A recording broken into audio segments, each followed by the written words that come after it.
การบรรยายในวันนี้ก็ไม่มีอะไรมากนอกจากข้อเท็จจริงต่างๆที่ท่านควรจะทราบก่อนแต่ที่จะมาศึกษาและปฏิบัติพุทธศาสนาและเมื่อท่านปฏิบัติเสร็จแล้วก็จะเห็นได้ว่ามันตรงตามข้อเท็จจริงเหล่านี้จึงเป็นข้อเท็จจริงที่ควรทราบก่อนแต่ศึกษาธรรมะสำหรับตรวจสอบกับเมื่อศึกษาธรรมะปฏิบัติธรรมะเสร็จแล้วว่ามันจะตรงกันหรือไม่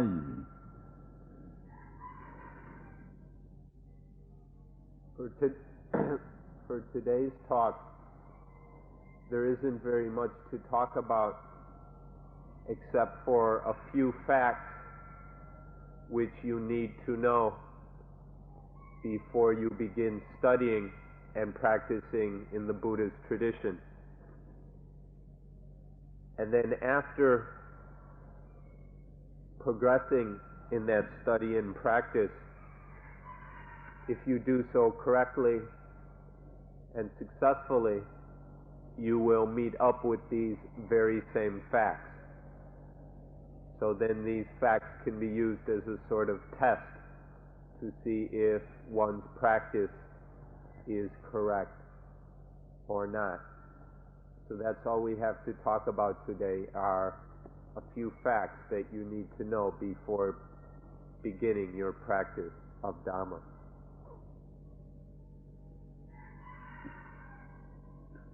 และหัวข้อที่จะต้องทราบเหล่านี้ก็มีตามหลักทั่วๆไปที่จะใช้ในการศึกษาวิชาอะไรก็ได้ก็คือหัวข้อว่าทำไม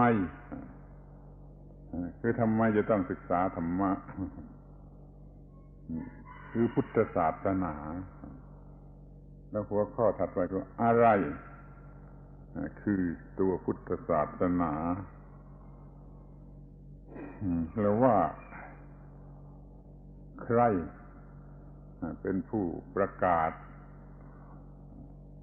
พุทธศาสนาหรือจะเรียกอีกทีหนึ่งว่าพุทธศาสนาเป็นของใครกระทั่งว่ามันเป็นกรรมสิทธิ์เป็น authority นะหรือเปล่าเมื่อเราจะปฏิบัติอย่างไรปฏิบัติพุทธศาสนาแบบอย่างไร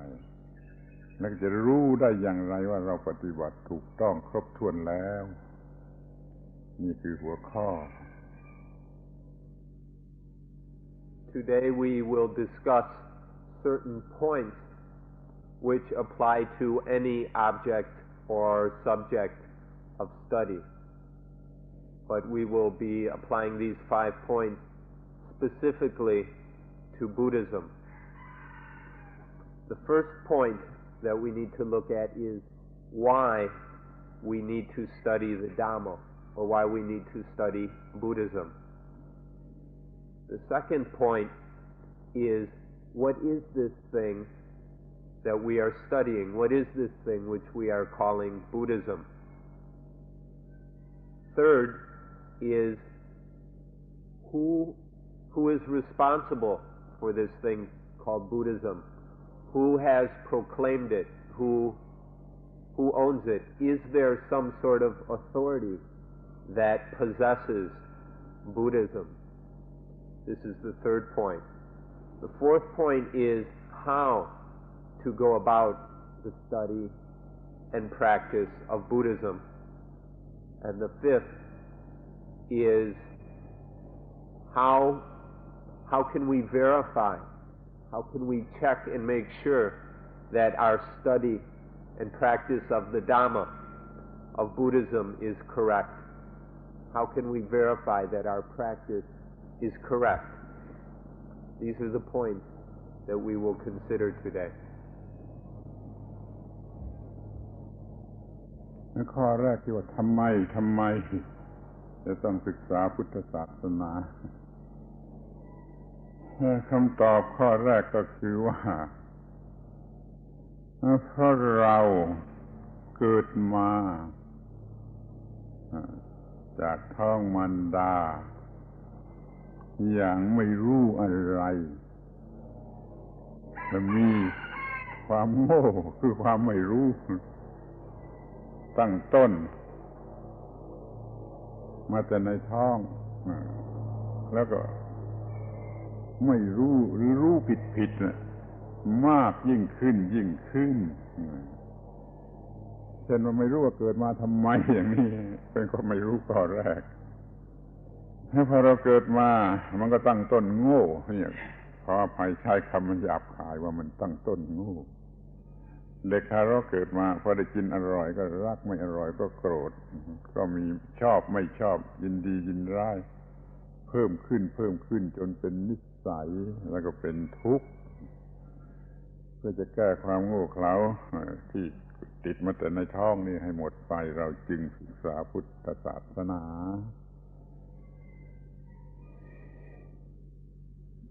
As for the first question, why do we need to study Buddhism? The first answer we can give to this is because we were born from our mother's wombs in a condition of ignorance. We were born into this world in the state of ignorance or not knowing. If we put it more bluntly, we need to study Buddhism because we're stupid. Excuse us for using such a blunt and crude word, but we don't want you to overlook this very important point. We came into this world stupidly, without any knowledge of the way things are, not even knowing why we were born or what we're going to do about it once we've been born. And unfortunately, when we start at this point of stupidity, and generally we go deeper and deeper and sink further and further into this condition of ignorance. Instead of working our way out of it, we get caught up in liking and disliking, in being pleased and displeased with the experiences of life. Well, this habit of being pleased and displeased, this liking and disliking, may at first seem somewhat harmless. We often will see it as cute and amusing in a young child. But this approach to life becomes habitual, and it grows and builds and gets completely out of control until the point where the mind is entirely enslaved by this. And so this is why we need to study Buddhism, because we've been born into this world in a state of ignorance. ทีนี้อีกอย่างหนึ่งเราอาจจะได้รับการศึกษาในวิถีทางการครองชีวิตตามลัทธิศาสนาหรือวัฒนธรรมใดๆมาบ้างแล้วทีนี้เราก็มาศึกษาวิชาการดำเนินชีวิตนี้ของพวกอื่นดูบ้างเช่นว่าท่านเคยศึกษาคริสเตียนิตี้มาแล้วเดี๋ยวนี้ก็มาศึกษาพุทธศาสนาเพื่อรู้วิธีของผู้อื่นหรือของเพื่อนเพื่อจะได้เลือกเอาว่าที่ดีที่สุดที่เราควรจะถือไว้เป็นหลักในการดำรงชีวิตต่อไปศึกษาหลักธรรมะของเพื่อนพวกอื่นเพื่อจะเลือกเอาไอ้ที่ดีที่สุด สำหรับเป็นหลักเกณฑ์ในการดำรงชีวิตสืบต่อไปนี่เราจึงมาศึกษาพุทธศาสนา A second answer to this first question can be that you have already studied to some degree other religious teachings, or you have been educated and trained in the techniques and methods of a certain culture or some school of thought or philosophy or whatever. But primarily through culture and religion, you have already been introduced to a way of life, a way of living life. And then you come to study Buddhism in order to see how some of our other friends go about life. You have maybe grown up in a Christian tradition and a Christian culture, and so you want to see how your Buddhist friends approach life in order to compare the principles of Dhamma on which Buddhists base their lives. Then you can compare this with the principles of Dhamma that Christians uphold.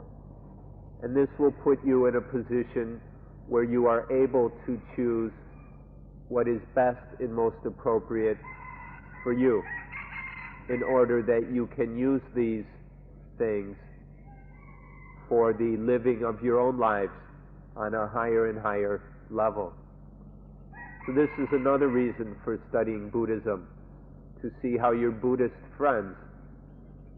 approach life.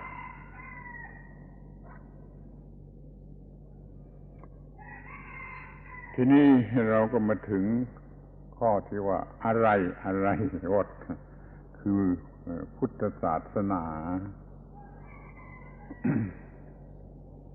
อยากจะพูดทำความเข้าใจกันหน่อยในข้อที่ว่าพุทธศาสนาเป็น religion หรือไม่ โดยมากก็ถือกันว่าถ้าไม่มีพระเจ้าก็ไม่ใช่ religion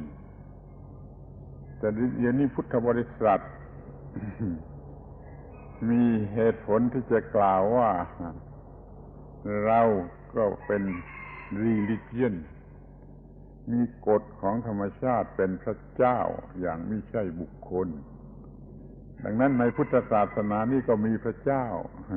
มีพระเจ้าอย่างไม่ใช่บุคคล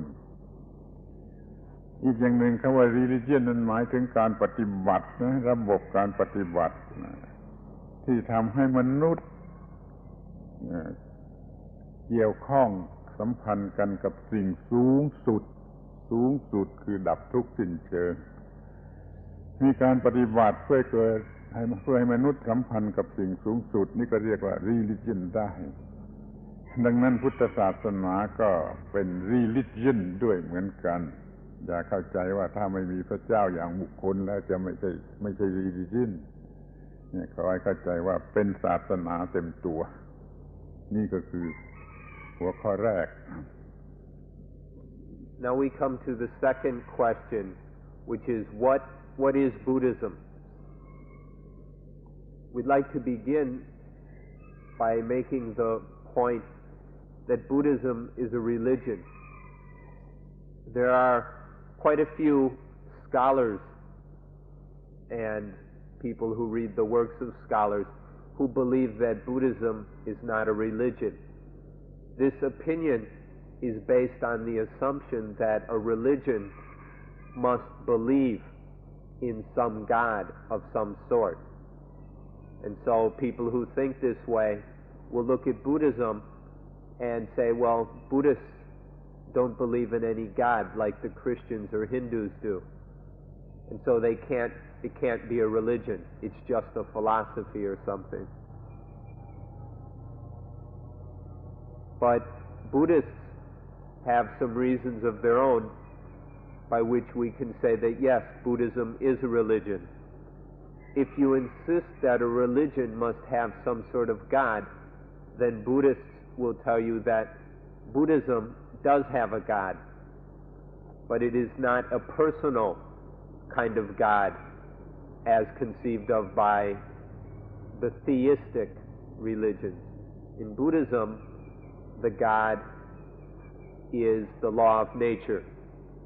and is an impersonal God. But nonetheless, Buddhism has a God. So if this is your criteria for a religion, Buddhism fulfills it, although the God may not be the theistic personal God of certain other religions. Second, we would like to point out that the word religion itself means a system of practice which brings mankind or brings humanity in relationship to the highest thing. Religion is some kind of practice, some system of practice which binds or ties mankind to the supreme thing. This supreme thing is the complete and utter extinction of dukkha, of all the unsatisfying, unpleasant, disturbing, agitating, and painful states of mind. The elimination of all that dukkha is the highest thing. And Buddhism is a system of practice which brings man into touch with, into contact with that highest thing. So on this criteria, following the standard definition of religion based on Latin grammarians throughout the centuries, Buddhism qualifies as a religion in this way as well. So don't go and believe everything you read in books. Buddhism is also a religion.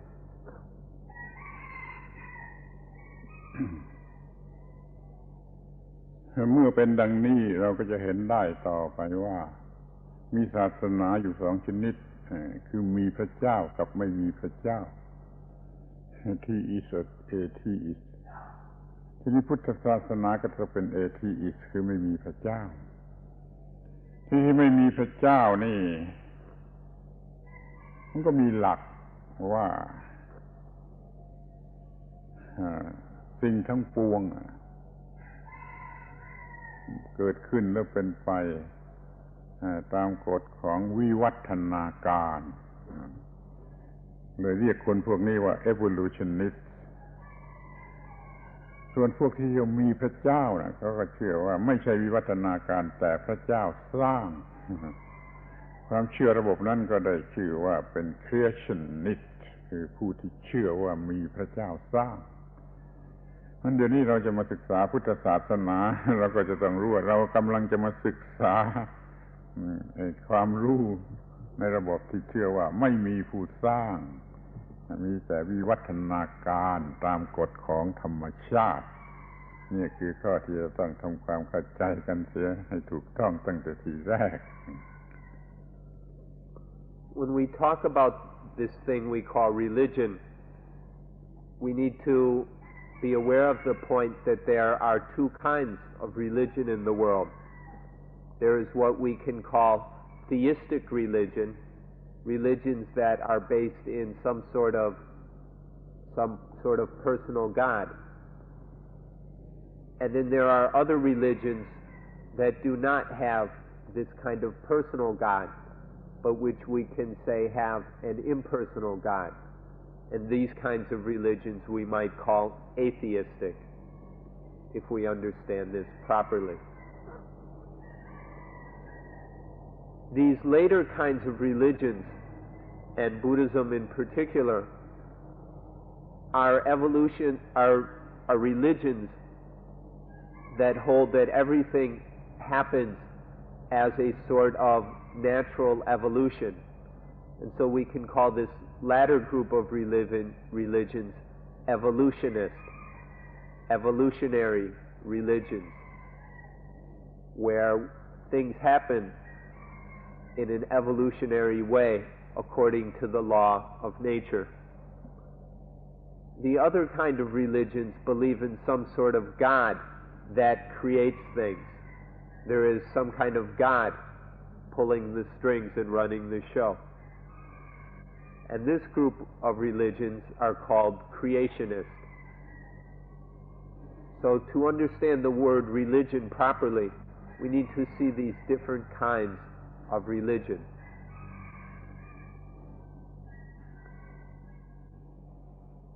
ทีนี้แง่ต่อไป พุทธศาสนาเป็นความรู้ที่จะต้องศึกษา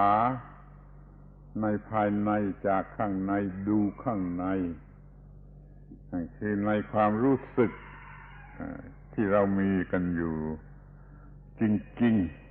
ๆสิ่งที่ได้ปรากฏแล้วแก่ความรู้สึกเป็นความเจนจัดในทางจิตทางวิญญาณในภายในนั่นแหละจะใช้เป็นตัวบทเรียนหรือเป็นหัวข้อสำหรับการศึกษาคือที่เรียกว่าเราจะต้องศึกษาจากภายในกันแล้วกันการศึกษาภายนอกก็มีได้แต่ไม่ได้ยึดถือเอาไม่ได้ยุติเพียงว่าได้ฟังมาว่าอย่างไรแต่จะต้องเอามาศึกษาถึงข้างในว่ามันเป็นอย่างนั้นจริงความทุกข์เป็นเรื่องข้างในความดับทุกข์เป็นเรื่องในภายในความจริงมันก็อยู่ที่เราได้ผ่านมันแล้วเป็น experience ต่างๆจะต้องศึกษาจากสิ่งที่เป็นภายในนี่เป็นใจความสำคัญข้อหนึ่งว่าศึกษาจากภายใน The next point we need to consider is that Buddhism is something that must be studied within. Buddhism must be practiced and studied within from within and with things that are happening within. This means that we have to deal with the things that are truly happening. We cannot deal with external, superficial suppositions and assumptions. But to truly study Buddhism, we have to work with what is actually happening within experience or within consciousness. And so we say that Buddhism must be studied within. Dukkha is something that happens within, and the extinction of dukkha happens within. We can only find truth and reality within, and so we must take this kind of direction and focus to study Buddhism within ourselves. This is a most important point. แง่ต่อไปก็คือว่าพุทธศาสนาไม่ได้บัญญัติโดยบุคคลไม่ใช่การบัญญัติของบุคคลแต่เป็นกฎของธรรมชาติแล้วมีผู้ค้นพบกฎของธรรมชาติและนำมาสอนไม่ใช่บัญญัติไม่ใช่แต่งตั้งขึ้นมาแต่ว่าค้นพบความจริงของธรรมชาติและนำมาบอกนี่พุทธบริษัทจึงไม่ถือว่าเป็น authority มี authority ในคำสอนเหล่านี้เพราะเป็นของธรรมชาติพระพุทธเจ้าค้นพบความจริงเหล่านี้ซึ่งดับทุกข์ได้แล้วก็นำมาบอกกันนี่เราจะต้องถือเป็นหลักข้อหนึ่งว่าเป็นสัจจะเป็น truth เป็น natural truth ของธรรมชาติมีผู้ค้นพบและนำมาสอน ไม่ใช่การบัญญัติเอาเองมันจึงมีทนต่อการพิสูจน์มีลักษณะทนต่อการพิสูจน์นี่ก็เป็นสิ่งที่ควรรู้ไว้ Now we come to the third question. And we have to point out that Buddhism is not something that depends on individuals or persons. Buddhism is not something that teaches the existence of individuals or separate persons. And so it in no way depends on any one individual. Rather, Buddhism teaches about nature and the law of nature. It talks about the evolution of nature and this process. There was a certain man or person who studied nature, who performed a kind of research into the truths of nature until understanding what those truths were. And then this person went and taught what he had discovered. But this does not mean that that person went and taught things. He didn't just make everything up. That person is not himself any authority in which we must believe. Rather, that is just one person who explored reality and then explained what he discovered. In this way, Buddhism is not dependent on any person, including that one person. Buddhism is not dependent on any authority and does not require that anyone blindly believe anything. Instead, Buddhism has the characteristic of being something which is verifiable. It can be tested and verified. Buddhism will stand up to any experiments and tests which you wish to carry out upon it. This process of studying nature and uncovering the truths of nature is something that is repeatable, as in any properly scientific endeavor. So in this way, Buddhism is not dependent on any person or authority. ทีนี้จะให้ง่ายเข้าเราจะแยกให้เป็นข้อ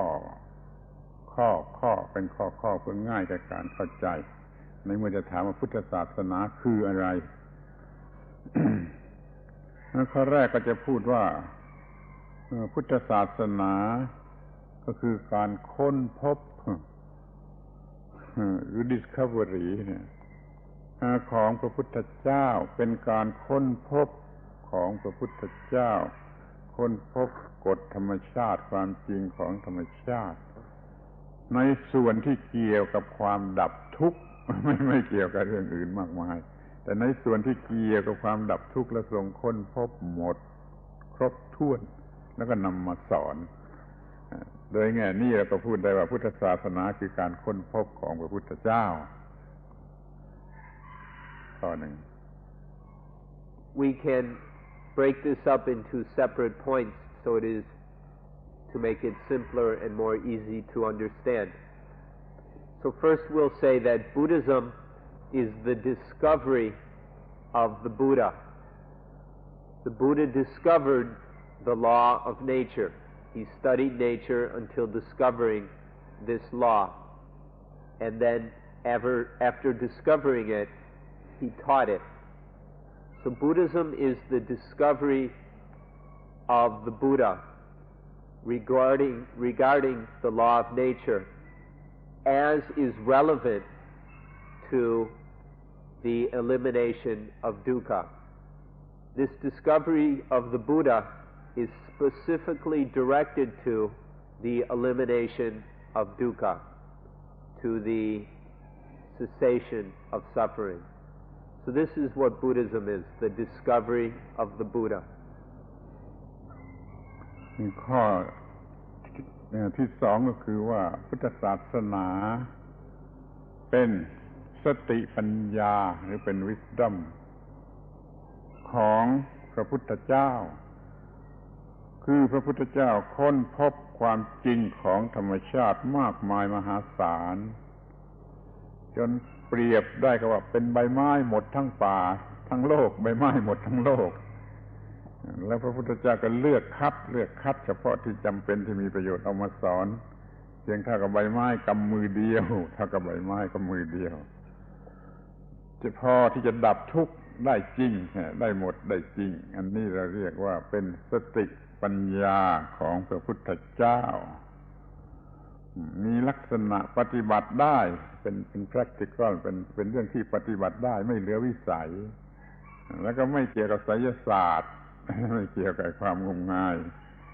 โดยความเชื่อของโบราณแล้วก็ทนต่อการพิสูจน์พระพุทธเจ้าได้เลือกเฟ้นมาอย่างดีแล้วมันก็ทนต่อการพิสูจน์ท้าทายให้มีการพิสูจน์นี่คือสติปัญญาของพระพุทธเจ้าคือพุทธศาสนา Second, we can say that Buddhism is the wisdom of the Buddha. The Buddha discovered all sorts of facts about the law of nature. The Buddha learned many things. We can compare what the Buddha learned with all the leaves in this forest here. This is the knowledge of the Buddha. From within that knowledge that the Buddha possessed, or the wisdom of the Buddha, he chose to teach only that which is absolutely necessary for us to know. Within that great wisdom of his, he selected the facts that were relevant to help us in our practice of eliminating dukkha. So we can compare this knowledge that the Buddha actually taught to just a handful of leaves. The wisdom of the Buddha is comparable to all the leaves in the forest, but what he taught is just a handful. And this handful of things which he taught, we can say are practical. There are things that are within our abilities, things that are practical that we can actually do and perform in this very lifetime. So this is the second aspect we can take to this. Buddhism is the wisdom of the Buddha. ข้อที่สามมันจะพูดว่าพุทธศาสนาเป็นสัจธรรมเป็น ultimate truth เป็นสัจธรรมที่พระพุทธเจ้าทรงบัญญัติแต่งตั้งเพื่อจัดให้เป็นเรื่องที่ศึกษาง่ายไม่ใช่บัญญัติเอาตามชอบใจแต่ว่ามันเป็นการแต่งตั้งเป็น classification ตามที่เห็นว่าเหมาะสมสำหรับจะศึกษาแล้วก็ได้บัญญัติไว้ใน4 ลักษณะคือเป็นเรื่องของธรรมชาติเรื่องหนึ่งเป็นเรื่องกฎของธรรมชาติอย่างหนึ่งเป็นเรื่องหน้าที่ตามกฎของธรรมชาติอย่างหนึ่งแล้วก็เป็นผลที่จะได้รับจากการปฏิบัติหน้าที่นั้นขอให้ท่านทั้งหลายกำหนดจดจำความหมายทั้ง4อย่างนี้ไว้ให้ดีๆอย่าให้ปะปนกันและจะช่วยเกิดความง่ายได้ที่สุดในการจะศึกษาพุทธศาสนาว่าเป็นเรื่องธรรมชาติเรื่องกฎธรรมชาติเรื่องหน้าที่ตามกฎธรรมชาติแล้วก็เป็นผลที่จะเกิดจากหน้าที่ที่ปฏิบัตินั้นนี่เรียกเป็นสัจธรรมของพระพุทธเจ้าที่เรียกว่าพุทธศาสนา The third point to mention in this matter is that Buddhism are certain truths which were discovered by the Buddha and which he felt were appropriate to teach. And so he taught these truths in a manner and form in which he felt was appropriate for mankind to know, study, and practice. We can say that essentially this truth that the Buddha taught has 4 aspects. There are 4 aspects of this truth. Or if we want, we can say there are 4 truths. The first truth, or the first aspect of truth, is nature. The second aspect is the law of nature. The third is the duty to be performed according to the law of nature. And the fourth aspect is the fruit or result of doing that duty according to the law of nature. So this is the truth that the Buddha felt was appropriate to teach. There are 4 of them, 4 aspects to this truth. Do not confuse them. Don't mix them up. If you can keep these 4 truths straight and clear, then it will not be very difficult for you to study this truth properly. But if you go and confuse these and mix them all up, you'll never be able to get clear on this matter. So please listen carefully and keep these 4 aspects of truth clear and separate. There is nature, the law of nature, the duty according to the law of nature, and the fruit of that duty according to the law of nature. Nature, the law of nature, the duty according to the law of nature, and the fruit of doing that duty according to the law of nature. Nature, law, duty, and fruit. Please remember these and keep them clear. It will be to your immense benefit. ทีนี้ข้อที่ 4ต่อไปพุทธศาสนาคือโอวาทหรือ Doctrine ของพระพุทธเจ้าพระพุทธเจ้าทรงยืนยันไว้อย่างแน่ชัดว่าเราสอนแต่เรื่องความทุกข์กับความดับไม่เหลือแห่งความทุกข์เท่านั้นเรื่องอื่นไม่สอนเดี๋ยวนี้มีคนเอาเรื่องต่างๆเข้ามาใส่ในพุทธศาสนาว่าเป็นคำสอนของพระพุทธเจ้าจนผิดจนตะเลิดออกไปนอกขอบเขตนี่ก็เป็นของใหม่เป็นของไม่ใช่พุทธศาสนาเดิมแท้หรือพุทธศาสนาตัวแท้ที่พระพุทธเจ้ามุ่งจะทรงสั่งสอนคือเรื่องทุกข์กับความดับทุกข์เท่านั้นนั้นท่านทั้งหลายอย่ารับเอาปัญหาอย่างอื่นเข้ามาใส่ให้มันมากมายให้มันยุ่งยากให้มันยังเหลือแต่เรื่องความทุกข์กับความดับไม่เหลือแห่งความทุกข์2 เรื่องเท่านั้นอย่าเอาเรื่องอื่นเข้ามาปนโอวาทหรือ Doctrine ของพระพุทธเจ้ามีเพียงเท่านี้ The fourth meaning of Buddhism is that Buddhism is the doctrine of the Buddha, the Ovata or doctrine of the Buddha. The Buddha's doctrine is very, very simple. The Buddha taught merely 2 things. The Buddha taught only dukkha and the end, the complete and final end of dukkha. This is the doctrine of the Buddha, dukkha and its utter cessation. This is all the Buddha taught. This is the original, genuine doctrine of Buddhism, dukkha and the end of dukkha. But since the Buddha's time, there have been many, many additions, different schools, teachers, meditation centers, and things sprouting up all over Asia and now in the West as well, that are adding things on, that are tacking a lot of unnecessary things onto Buddhism.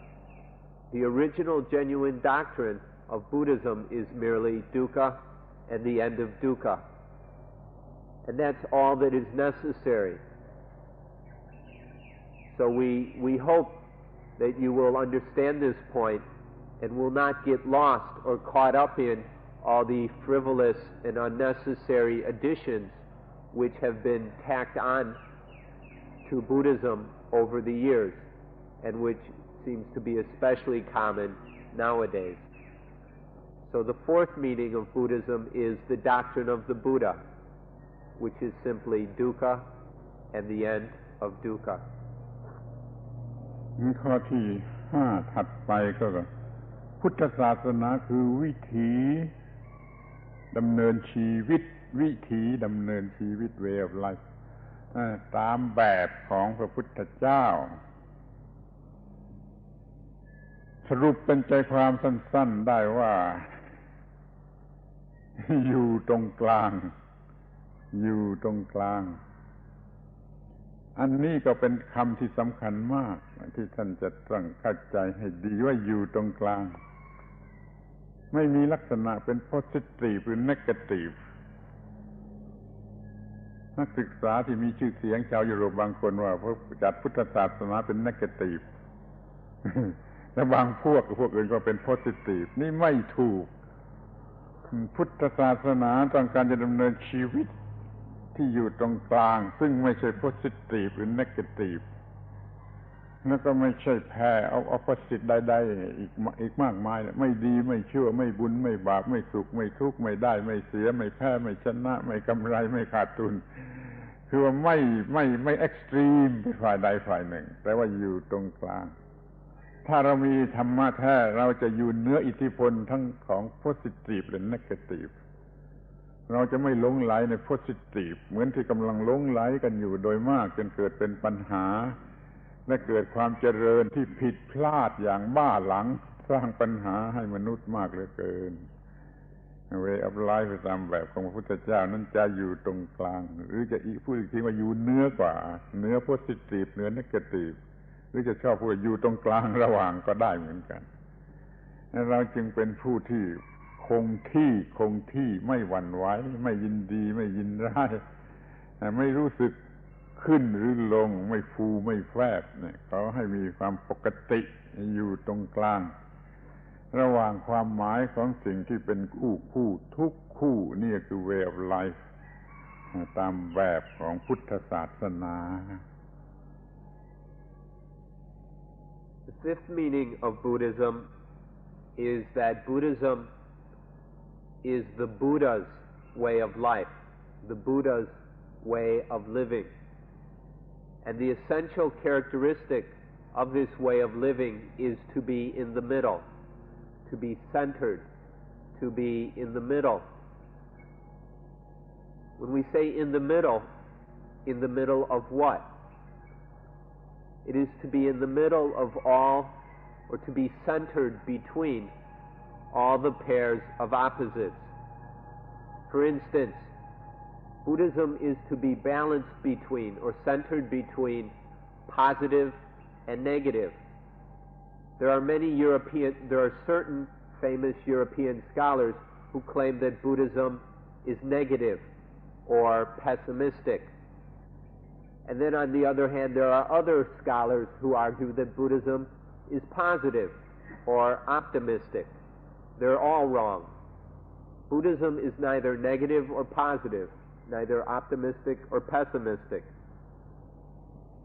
Rather, Buddhism is balanced. It is centered between these extremes of positivism and negativism. Buddhism is in the middle. It's in the middle of all the pairs of opposites, between hot and cold, getting and losing, rich and poor, happy and sad, male and female, good and bad. Buddhism is balanced between all these pairs of opposites, between all these dualisms, between all these extremes and polarities. Buddhism is a state of ordinariness, which is in the middle of all these extremes. So in Buddhism, there is neither highs nor lows. There is neither being inflated or being deflated, being puffed up or wilting. Buddhism is none of these extremes, but it is a cool state of ordinariness, which is in the middle. This is the Buddha's way of life. People who do not understand this want to make Buddhism into something positive,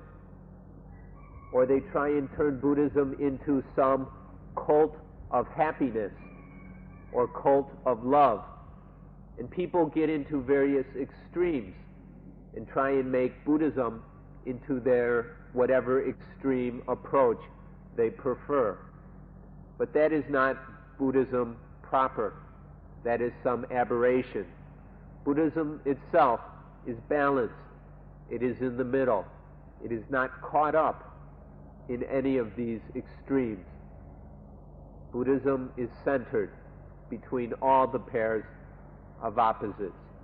This is the Buddha's way of life,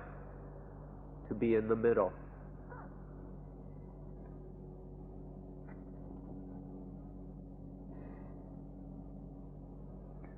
ที่6ใช่ไหม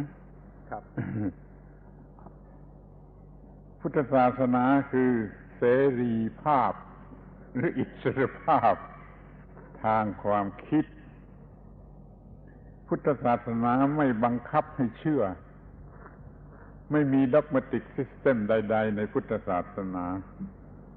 ฝากไว้กับสติปัญญาและเหตุผลของบุคคลนั้นเมื่อเขาเห็นว่ามันจะดับทุกข์ได้แล้วเขาก็เลือกเอาไม่มีการบังคับว่าต้องเชื่ออย่างนั้นต้องเชื่ออย่างนี้ปล่อยให้เสรีภาพในการที่จะคิดในการที่จะเลือกในการที่จะทดสอบหรือทดลองแล้วก็เลือกเอาจนพระพุทธเจ้าตรัสว่าแม้ที่ฉันพูดก็ไม่ต้องเชื่อนะพระพุทธเจ้าตรัสที่ท่านพูดเองก็ยังไม่ต้องเชื่อเอาไปดูว่ามันจะดับทุกข์ได้หรือไม่ถ้าเห็นว่ามันจะดับทุกข์ได้ก็ลองดูนี่เป็นเสรีภาพอย่างยิ่งที่จะต้องพูดว่าหาไม่ได้ในลัทธิใดๆหรือในศาสนาอื่นๆเสรีภาพชนิดนี้หาได้แต่ในพุทธศาสนาเราจึงถือว่าพุทธศาสนาเป็นศาสนาแห่งเสรีภาพนี่ก็ข้อหนึ่ง The sixth point we need to make is that Buddhism is the religion of intellectual freedom. In Buddhism, you are free to believe what you wish. Buddhism has no system of dogmas which are forced upon you. You do not have to believe any of these things. Instead,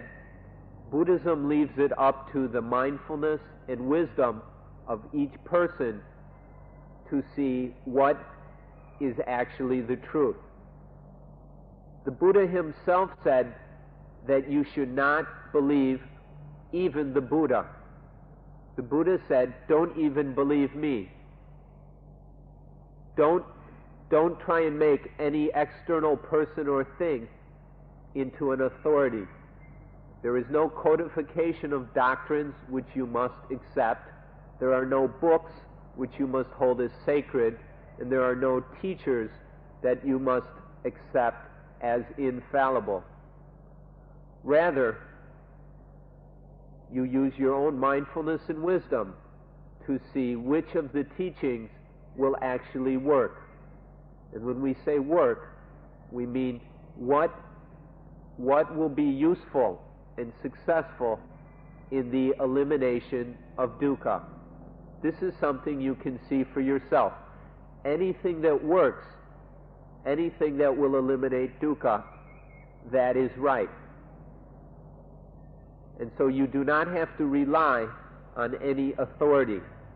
You can experience Buddhism yourself and know what is true Buddhism through your own experience. You can verify it. Anything that is truly Buddhism will be something that will eliminate dukkha. So Buddhism is this intellectual freedom. It is the religion of intellectual freedom. It does not demand that you believe anything. And this makes Buddhism unique among all the different religions and sects, because any true form of Buddhism will not demand that you believe anything. Rather, it will just encourage you to examine the facts and test the facts and see what truly will eliminate dukkha. This is the sixth point. ช่วยย้ำอีกทีว่าในพุทธศาสนาไม่มีด็อกมาติกซิสเต็มที่บังคับว่าให้เชื่ออย่างนี้ให้เชื่ออย่างนี้ให้เชื่ออย่างนี้อันนี้จะหาไม่ได้ในพุทธศาสนา We'd like to stress that in Buddhism there is no dogmatic system. There is no creed which you must memorize and accept. Buddhism is not trying to force you to believe anything. You are totally free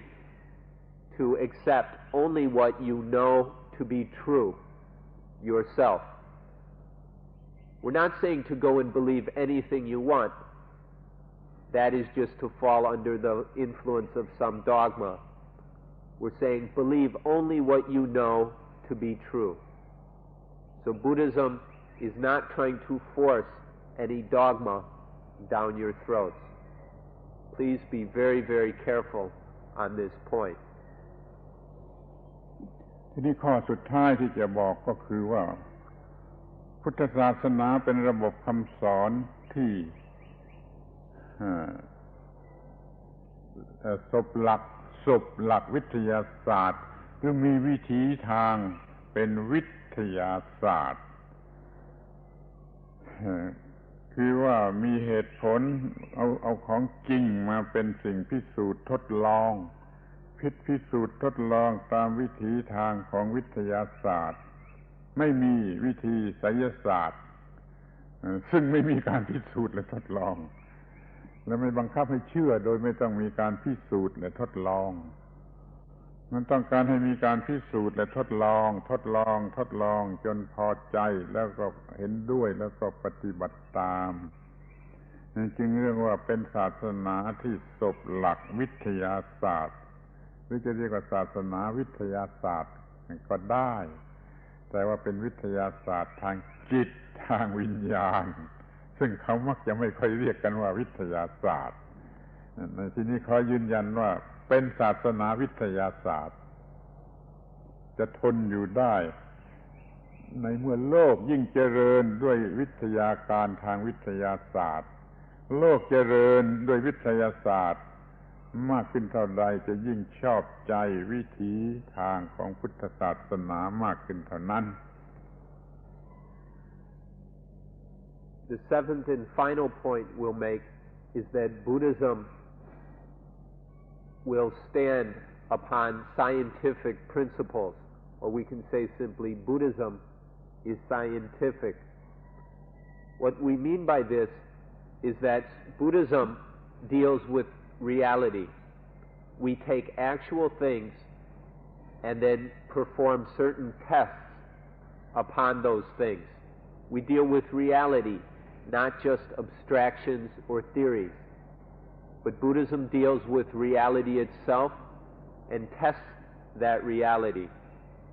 And everything taught in Buddhism can be tested and verified. This is what we mean when we say Buddhism is scientific, or it is based in scientific principles. With this scientific orientation to Buddhism, let us emphasize you are not required to believe anything. A truly scientific approach or spirit does not accept anything on the basis of belief alone. Rather, we will take whatever is being discussed, work with it, experiment with it, until we can verify what the truths of that thing are. And so this is what Buddhism does. We feel that someday, when the world and when the education systems in the world have truly progressed scientifically, when what is taught in our schools is based purely on scientific principles rather than on emotions and selfishness, then this will be something that will be very easy for everyone to understand. Unfortunately, nowadays, although science itself has progressed very far, the average person has a very naive faith in science. Most of us don't really understand what the scientists are talking about, but we still very ignorantly believe everything they're telling us, rather than going and verifying things for ourselves. In Buddhism, it is essential to do that activity or duty of self-verification. Now, most people think of science as something that deals with material and physical things, and so they're often unaware of the science of the mind or of the spirit. But Buddhism is essentially this later kind of science, the science of the mind and the science of the spirit. And so to study this kind of science,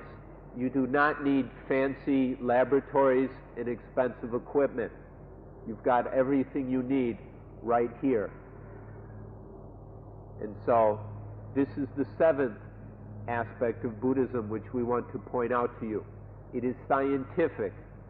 It deals with real things, and we study and experiment with those real things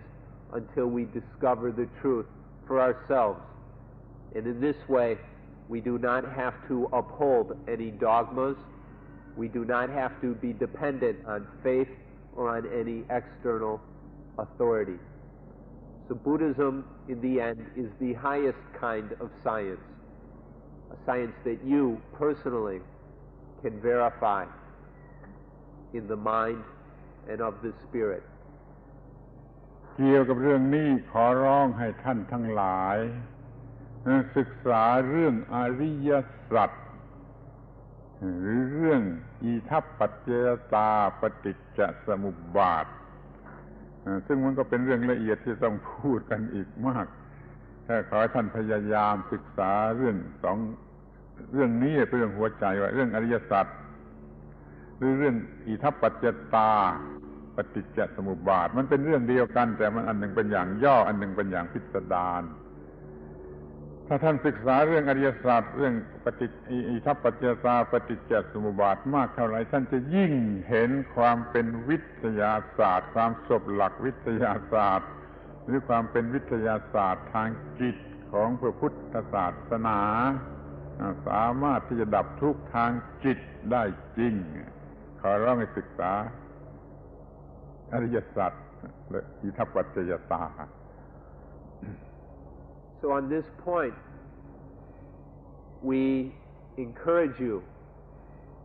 We would, even to do more than that, we would like to push you to study the truths that we call the Ariya Satya, the Four Noble Truths. We encourage you very strongly to study these things, to study the Four Noble Truths, to study Itapajayata,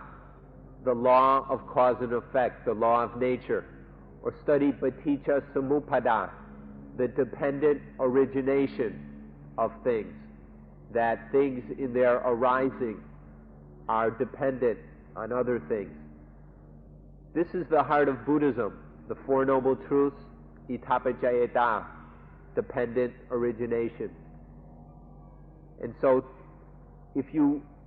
really study these things, the more clearly you understand them,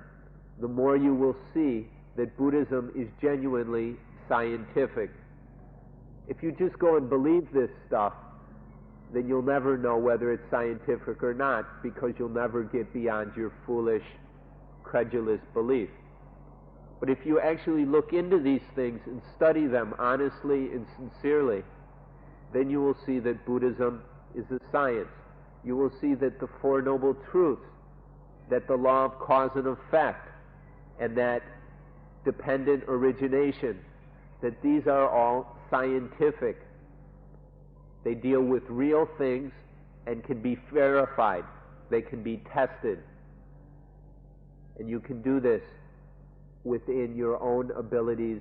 and limits. None of this is beyond your ability. It is something that any normal human being can do. So we encourage you to study these things and discover the scientific basis of Buddhism. You don't have to believe it, but you do have to go out, study it, and experiment and do the necessary work. ทีนี้ก็มาถึงปัญหาข้อต่อไปที่ว่าของใค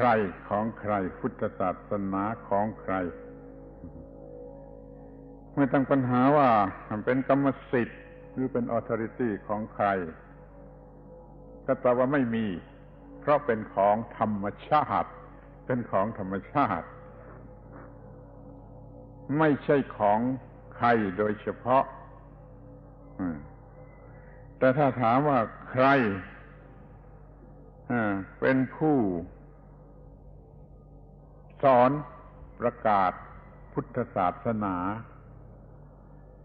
ก็จะตอบว่าผู้ที่มีความรู้และมีความตื่นจากหลับและเป็นผู้เบิกบานผู้รู้ผู้ตื่นผู้เบิกบานนั่นแหละจะเป็นผู้สอนพุทธศาสนาแม้ท่านทั้งหลายทุกคนนี่ก็สอนได้เมื่อท่านมีความรู้มีความตื่นมีความเบิกบานได้เท่าไรท่านก็สอนพุทธศาสนาได้เหมือนกับเป็นพระพุทธเจ้าองค์น้อยๆก็ได้ถ้าถามว่าใครสอนใครเป็นผู้สอนพระพุทธเจ้าเป็นผู้รู้ผู้ตื่นผู้เบิกบานอย่างยิ่งแล้วท่านก็สอนและสาวกของท่านก็เป็นผู้รู้ผู้ตื่นผู้เบิกบานแล้วก็สอนแม้ท่านทั้งหลายถ้ามีความรู้ความตื่นความเบิกบานบ้างตามสมควรแล้วท่านก็สอนได้นั้นเราจะต้องตอบว่าผู้สอนนั่นคือผู้รู้ผู้ตื่นผู้เบิกบานคำนี้ถ้าเรียกเป็นภาษาบาลีก็เรียกว่าพุทธะบุคคลผู้เป็นพุทธะคือเป็นผู้รู้ผู้ตื่นผู้เบิกบานนี่จึงเรียกว่าไม่เป็นกรรมสิทธิ์ของใครเป็นของธรรมชาติแล้วผู้ใดรู้ตื่นเบิกบานในกฎของธรรมชาติผู้นั้นจะเป็นผู้สอนนี่ถ้าถามว่าของใครหรือใครสอนท่านจะต้องตอบอย่างนี้ Now we come to the third question, which is, who does Buddhism belong to? Or on whose authority does Buddhism exist? The answer to this is no one. Buddhism doesn't belong to anyone. There is no one who has authority in Buddhism. But if we ask the question, who teaches Buddhism? Who can teach Buddhism? We can answer the ones who know the law of nature, ones who have woken up from sleep, from the sleep of ignorance, and those who have opened up or blossomed like a fresh, bright flower. These are the ones who can teach Buddhism. Anyone who knows, is awake, and has opened forth can teach Buddhism. In fact, even you can teach Buddhism to the degree that you know, are awakened, and have opened up. To that degree, you can teach Buddhism. Within the limitations of your knowledge, awakening, and opening, you are able to teach Buddhism. The Buddha is the supreme example of the one who knows, is awakened, and has opened up. This is the Buddha. the awakened one par excellence.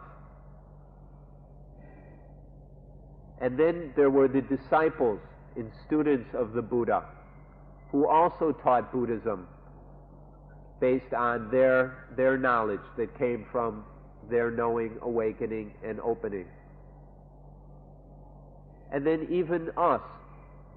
those of us listening here, we can also teach Buddhism to the degree that we know, are awakened, and have blossomed. So these are the ones who teach Buddhism. The meaning of Buddha, or in Thai, Puttha, is the person, the individual who knows, has awakened, and has blossomed forth into truth. This is the meaning of Buddha. There's the Buddha who has opened up completely. And then there are the little Buddhas whose awakening and knowledge is only partial. Whether the perfect Buddha or a little Buddha, one is capable of teaching Buddhism. And so when we talk about the authority in Buddhism, we must say that there is no one who is an authority. There is just nature in the law of nature. But anyone who has knowledge of the law of nature, who has awakened to the law of nature, and who has opened up to the law of nature, that one is able to teach Buddhism. ทีนี้ก็มาถึงคำถามหรือปัญหาที่ว่าอย่างไรทำอย่างไร how to do ทำอย่างไรกับพุทธศาสนาถ้าว่าถามว่าทำอย่างไรกับพุทธศาสนาก็คือทำทุกอย่างที่เป็นการพัฒนาจิตใจอบรมจิตใจฝึกฝนจิตใจเรียกว่าพัฒนาจิตใจให้รู้ถึงความจริงเหล่านี้ความจริงอย่างที่กล่าวมาแล้วนั้นโดยวิธีที่เรียกว่าภาวนา development of the mind จนเรารู้ความจริงเรื่องธรรมชาติเรื่องกฎของธรรมชาติเรื่องหน้าที่ตามกฎของธรรมชาติเรื่องผลที่จะได้รับเนี่ยที่ท่านทั้งหลายตั้งใจมาจะทำวิปัสสนามันหมายความว่าทำเพื่อให้รู้ข้อเท็จจริงเหล่านี้จนปรากฏผลคือดับทุกข์ได้ตอบสั้นๆเลยทำอย่างถ้าถามว่าทำอย่างไรก็บอกว่าพัฒนาจิตให้รู้ธรรมะเหล่านี้นั่นมีหน้าที่อย่างนี้ท่านขอให้ท่านตั้งใจปฏิบัติให้ดีๆทำสมาธิทำวิปัสสนานั่นแหละคือทำอย่างนั้นแหละแต่ต้องทำให้ถูกต้อง ถ้าทำไม่ถูกต้องมันก็ไม่อาจจะรู้ต้องทำอย่างถูกต้องแล้วท่านรู้ได้เองว่าถูกต้องหรือไม่ถูกต้อง ถ้าถูกต้องมันก็จะสว่างแจ่มใสขึ้นความสงสัยก็ค่อยๆหมดไปความทุกข์ทั้งหลายก็ค่อยหมดไปความสงสัยก็หมดไปกิเลสก็หมดค่อยๆหมดไปถ้าอย่างนี้เรียกว่าถูกต้องถ้าสิ่งเหล่านี้ไม่ได้เกิดขึ้นไม่ถูกต้องหรอกไม่อาจารย์จะบอกว่าถูกต้องมันก็ไม่ถูกต้องหรอก ท่านไม่ต้องเชื่ออาจารย์ฮะเสียว่าดูว่ามันดับกิเลสดับความทุกข์ให้รู้สว่างแจ่มแจ้งในสิ่งที่เป็นปัญหาที่เป็นความทุกข์นั่นก็เรียกถูกต้องทำอย่างไรก็คือฝึกฝนจิตให้รู้สิ่งเหล่านี้ปฏิบัติสิ่งเหล่านี้โดยทางจิตใจจนดับทุกข์ได้อย่างที่เรียกว่าปฏิบัติพุทธศาสนาส่วนใหญ่มีสมาธิปัญญาหรือสมถะหรือวิปัสสนาแล้วก็มีศีละ morality เนี่ยเป็นพื้นฐาน ดำเนินชีวิตอย่างมีศีลแล้วก็จะง่ายในการที่จะทำสมถะและวิปัสสนาทำอย่างไรทำอย่างไรก็ตอบว่าทำอย่างนี้ทำอย่างนี้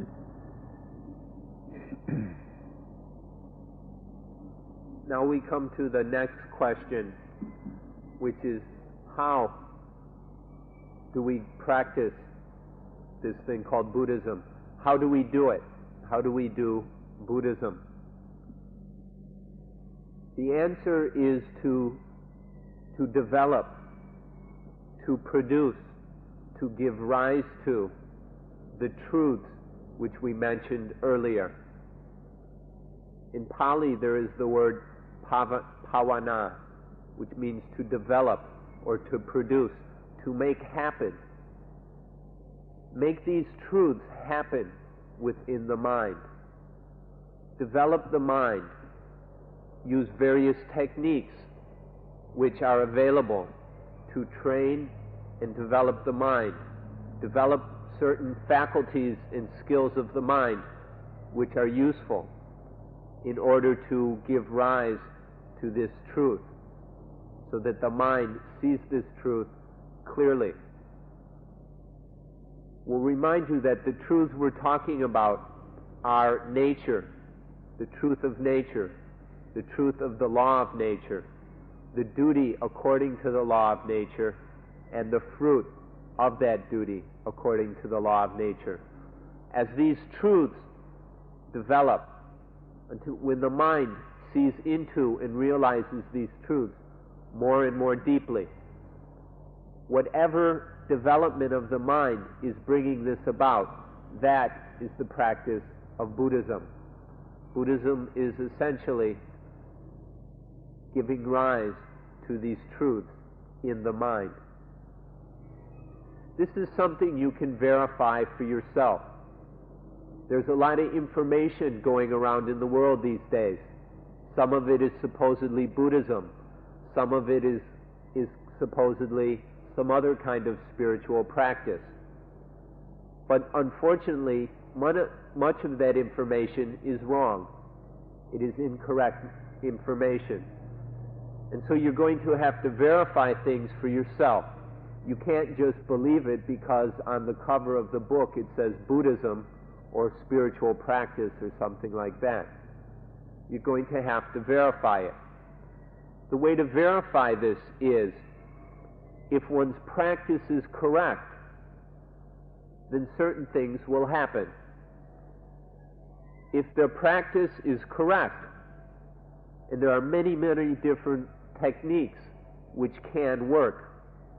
but if the technique you're using is correct for you, then the mind will become clearer and brighter and calmer and purer regarding these truths. The mind will be clearer about. It will have less doubt and more realization of these truths of nature, the law of nature, the duty according to the law of nature, and the fruits, the result of that duty. There will be less and less selfishness. The defilements, the mental defilements of greed, anger, confusion, fear, worry, these defilements will begin to fade away. They will become less and less strong, and they will disturb the mind less and less. So there will be the greater realization of these truths, and the defilements will disturb the mind less and less. There will be less and less dukkha. This you can verify. So even if some teacher tells you that this is the right method, this is the right practice, and even goes and tells you that he can read your mind and knows that what you're doing is right, you're a fool if you believe him. Instead, you have to look at what's actually happening. What is happening in the mind? Is there the realization of truth happening? Or is the mind getting more confused, more agitated, more clouded, more defiled, more polluted? This is something that we have to see for ourselves. No one else can tell you. Don't go and believe teachers, because teachers can never really know. You can only know yourself. A good teacher can help you, but you must depend on yourself. So this is how to practice Buddhism, by giving rise to these truths in the mind. จะสรุปใจความสั้นๆจำง่ายๆอีกทีหนึ่งก็ได้ว่าที่จะเรียกว่าภาวนาหรือพัฒนาจิตนั่นคือทำจิตให้เป็นสมาธิมีสมถะและทำจิตให้มีปัญญาหรือวิปัสสนามีอยู่สองขั้นตอนที่เรียกว่าพัฒนาจิตนะคือทำสองขั้นตอนในขั้นแรกจะต้องทำจิตให้อยู่ในอำนาจของเราจิตตามธรรมดาตามธรรมชาติของคนทั่วไปเหมือนกับสัตว์ป่าจะเที่ยวไปตามพอใจไม่รับรู้ไม่ตั้งใจแล้วมันไม่รู้ว่าจะทำอย่างไรด้วยแล้วมันก็ไม่ยอมทำด้วยเช่นท่านจะทำสมาธิมันก็ไม่ยอมทำไม่ยอมที่จะทำสมาธิหรือเป็นสมาธิดังนั้นเราต้องมีการกระทำชนิดที่เรียกว่า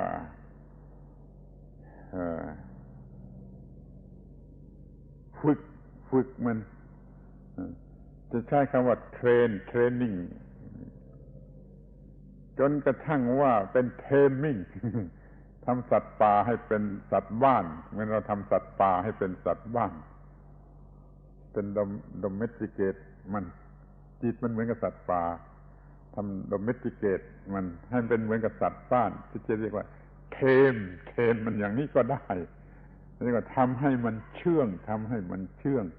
มันอยู่ในอำนาจของเรามันอยู่ในอำนาจของเรามีลักษณะว่ามันจะ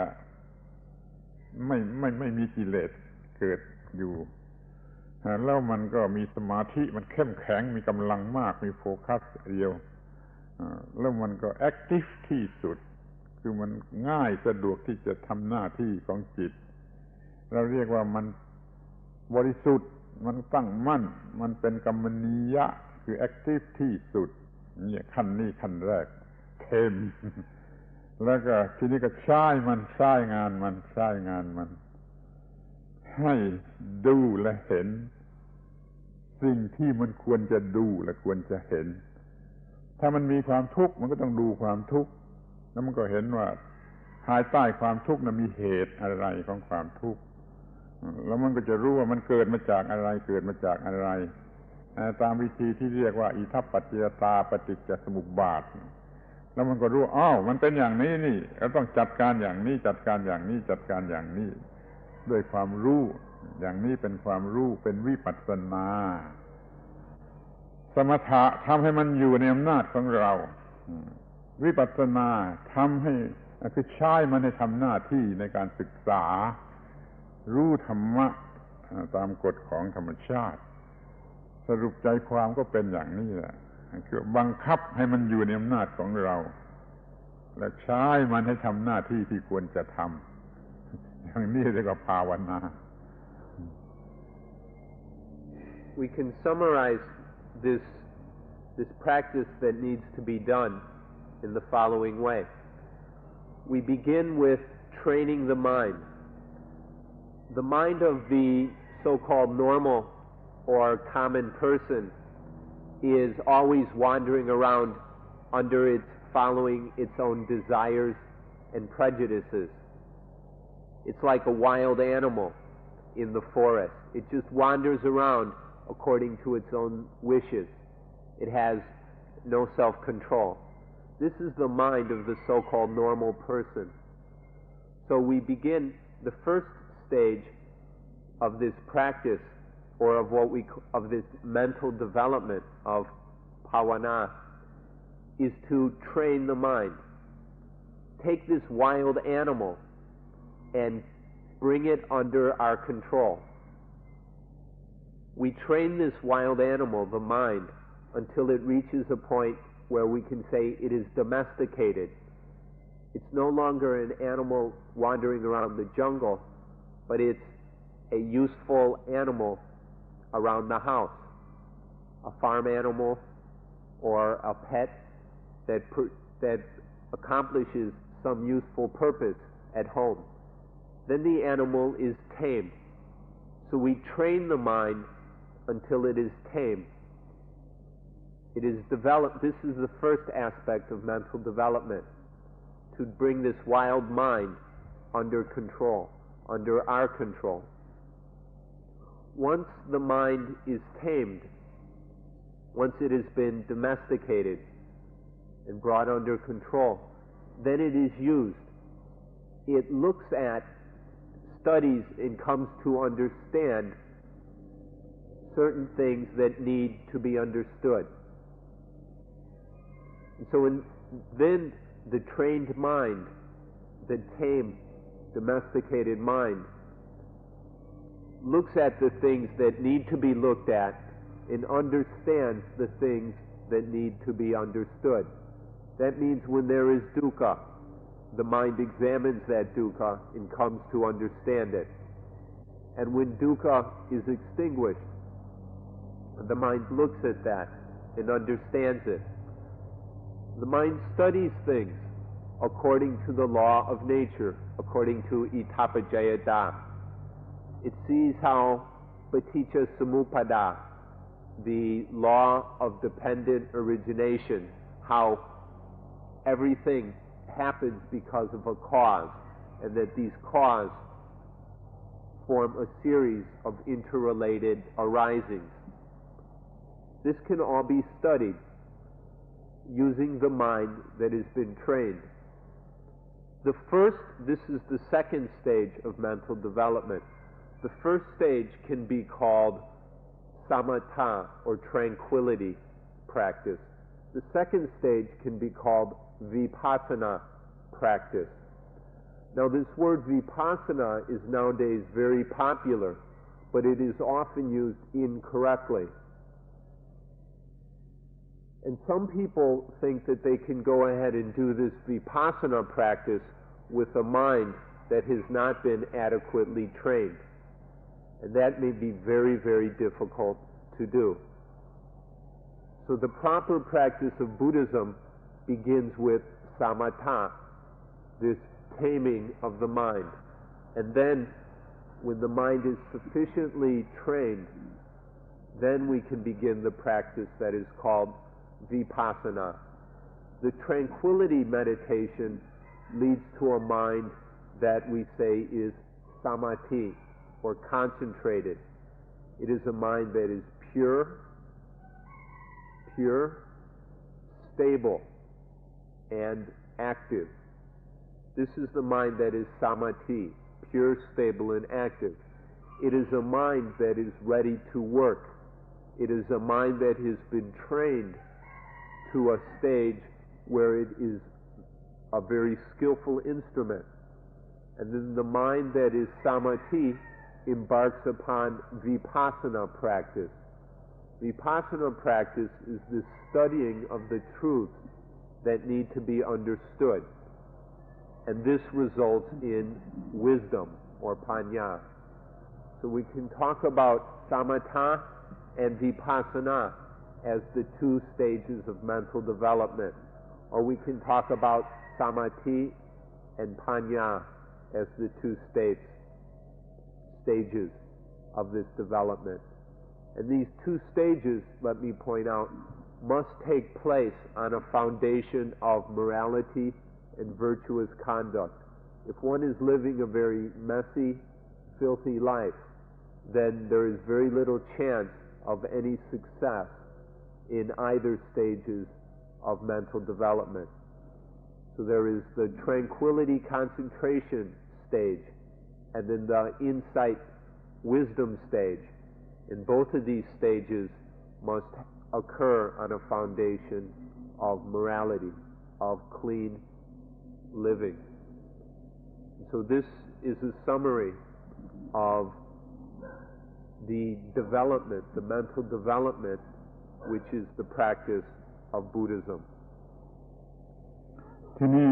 ข้อสุดท้าย จะมีผลสุดท้ายเป็นอย่างไรไฟนั่นโกลจะเป็นอย่างไรว่าอย่างไรใช้คำว่าอย่างไรที่จะเรียกได้ว่าประสบความสำเร็จประสบความสำเร็จคืออย่างไรเราไม่ได้มีความสำเร็จอย่างอื่นใดเลยนอกจากความดับไม่เหลือแห่งความทุกข์ไม่ใช่คำรับรองของอาจารย์ไม่ใช่ certificate ไม่ใช่อะไรจากใครแต่เราจะรู้ได้ด้วยตนเองว่าอะไรได้หมดไปอะไรได้หมดไปอะไรได้หมดไปนี่สำคัญมากอยากจะพูดไว้ให้เป็นหลักสำหรับท่านทั้งหลายจะได้ใช้ตรวจสอบตัวเองว่าประสบความสำเร็จแล้วหรือยังถ้าว่าสิ่งเหล่านี้ยังมีอยู่แล้วก็ยังไม่ประสบความสำเร็จถ้าสิ่งนี้ลดไปก็นั่นแหละจนหมดแล้วก็เรียกว่าประสบความสำเร็จ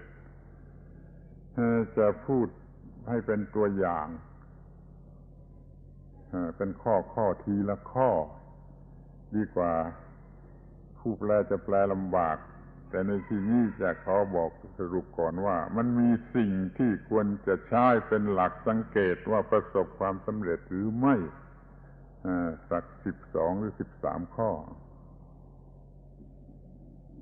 And now we come to the fifth question. What is the result? What is the final goal of Buddhism? There is no other goal in Buddhism other than the extinction of dukkha. There's nothing but the elimination of unsatisfactoriness, of suffering, of mental fear, worry, anger, pain, despair, anguish.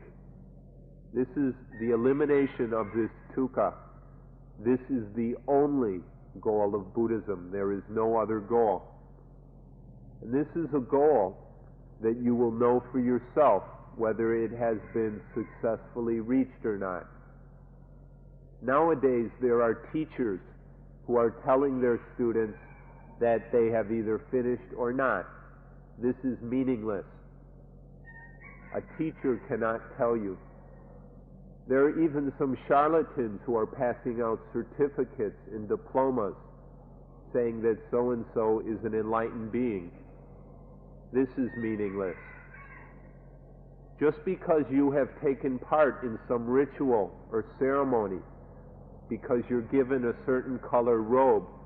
or certain beads or hats or medallions or whatever, these are just externals which do not in any way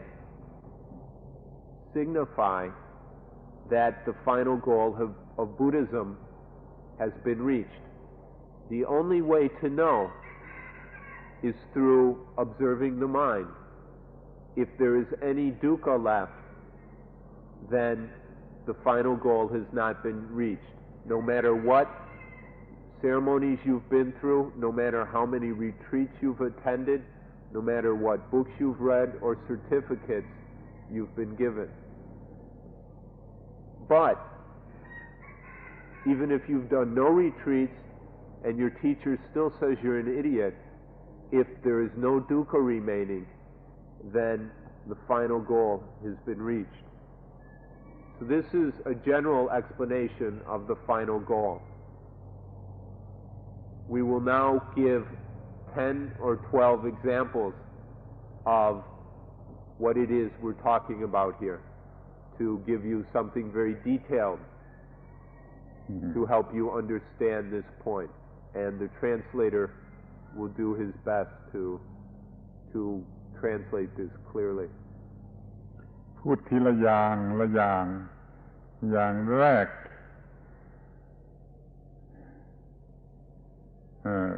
ค ความลดลงหรือหมดไปแห่งความรักทางกามารมณ์เหลือแต่ความรักที่บริสุทธิ์คนหนึ่ง We'll take them one at a time. The first is the steady lessening and abandoning of sexual love or love that is lustful, so that all that remains is love which is pure. This is the first. ข้อสองลดไปจนหมดความโกรธตามธรรมดาคนโกรธง่ายที่สุดเรื่องน้อยนิดเดียวเอามาทำให้เป็นเรื่องใหญ่สำหรับโกรธมากจนเป็นนิสัยความโกรธนี่จะลดลงและหมดไปนี่ข้อที่สอง The second one is the steady abandoning of anger. Often we'll take a very, very small matter and blow it up into some big issue with which we can get very angry. So the lessening and then the final end of anger, this is the second. ข้อที่สามความเกลียด คนมีเรื่องที่เกลียดไปเสียเวลาไปให้เกลียดไปเสียเวลาเกลียดมีความทุกข์เราจะไม่มีอะไรสำหรับจะเกลียดไม่ต้องไปเกลียดมันให้เสียเวลานี่ความเกลียดลดลงแล้วจนกระทั่งหมดไป The third point is hatred will be lessened. Hatred, we're always getting caught up in this, and we waste so much time with hating this and hating that. And hatred accomplishes absolutely nothing. It's an utter waste of time. So this third point is that we will lessen hatred until it is finished, until there is no hatred left, and we won't waste any more of our time with this thing. ยังมีความเกลียดที่เกี่ยวกับความโง่เช่นว่าเกลียดของสกปรกหรือว่าเกลียดสิ่งที่น่าเกลียดที่เป็นความโง่ของเราไปเสียเวลาเกลียดเราอยู่เฉยๆดีกว่านี่ก็ไม่เกลียด Even hatred towards things which are hateful, such as when people leave garbage all over the place, we won't feel hatred about that. We won't let any of this hatred come and disturb the mind. ข้อที่สี่คือความกลัวเรามันกลัวถูกสอนให้กลัวมาตั้งแต่เล็กๆถูกสอนให้โง่จนกลัวนั่นกลัวนี่ไม่มีเหตุผลเราจึงมีความกลัวง่ายและกลัวมากไอ้ความกลัวนี้จึงลดลงและหมดไป Fourth is we'll steadily be less and less afraid. Since we've been little, we've been taught to fear all kinds of things: ghosts, animals, ourselves, the police, the government. We've been taught to fear all kinds of things. This fear, all this foolish, unnecessary fear, will slowly lessen until there is none of it left. 5. ความตื่นเต้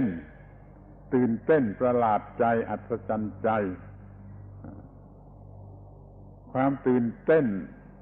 นี่จะลดลงและจะหมดไป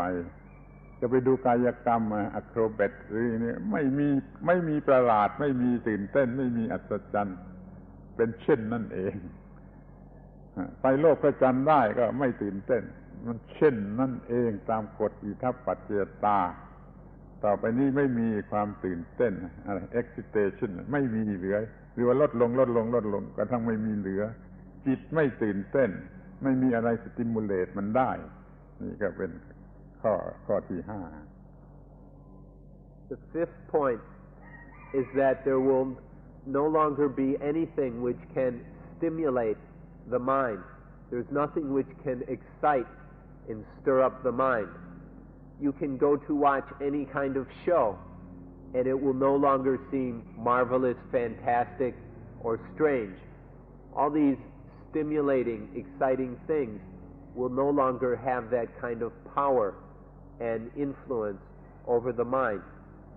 Even if you went to the moon, it would just seem something absolutely ordinary and natural. It would just be what it is. You would not get all excited and worked up about it. It would just be what it is, the way things are. Something completely natural and ordinary. Or we can say tthata. It's just thus, just such, just the such way it is. ที่ข้อที่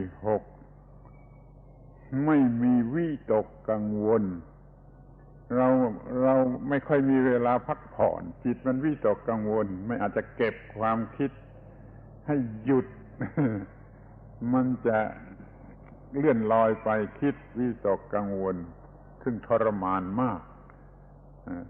ซึ่งเป็นเหตุให้เป็นโรคประสาทได้ง่ายวิตกกังวลผมก็ไม่รู้จะวิตกกังวลความคิดไม่หยุดไหลเรื่อยวิตกกังวลนี่จะต้องลดลงและหมดไป The sixth point is there will be less and less anxious thinking, less and less anxiety. We all tend to get caught up in a kind of thinking about something which is very anxious. The mind is stirred up and worried about something. And so it goes on and on and on and on, thinking about something. This kind of thinking is very hot, very disturbing. There is absolutely no peace involved in this kind of anxious thinking. And so this will steadily be abandoned until there is no more of this anxious thinking left to disturb the mind. ความอาลัยอาวรณ์ไม่อาจจะหยุดความคิดในสิ่งที่ล่วงไปแล้วสามีหย่าไปแล้วภรรยาหย่าไปแล้วก็ยังคงคิดถึงอยู่ยังมีความคิดอะไรเกี่ยวข้องอยู่ก็เรียกอาลัยอาวรณ์อันนี้ต้องลดลงและหายไปความอาลัยอาวรณ์ในสิ่งนั้นต่างๆที่เป็นอดีตล่วงลับไปแล้วก็ยังอาลัยอาวรณ์ไม่มีอาลัยอาวรณ์ Number 6 was something, this anxious thinking is related to the future. Number 7 is its counterpart related to the past. So there will be no more kind of sentimental, melancholy missing of things which have passed away. The past is gone. We often get caught up in thinking about things which have happened, about people we have known, or maybe a wife that has left us, or a boyfriend who has left us, or a puppy that died, or some possession of ours which was stolen. We no longer get caught up in this thinking about past things. This kind of thought, the missing, the aches and sentimental pains of missing things which have occurred in the past. This slows down and then ends. ข้อ8ใช่ไหม ครับ ข้อ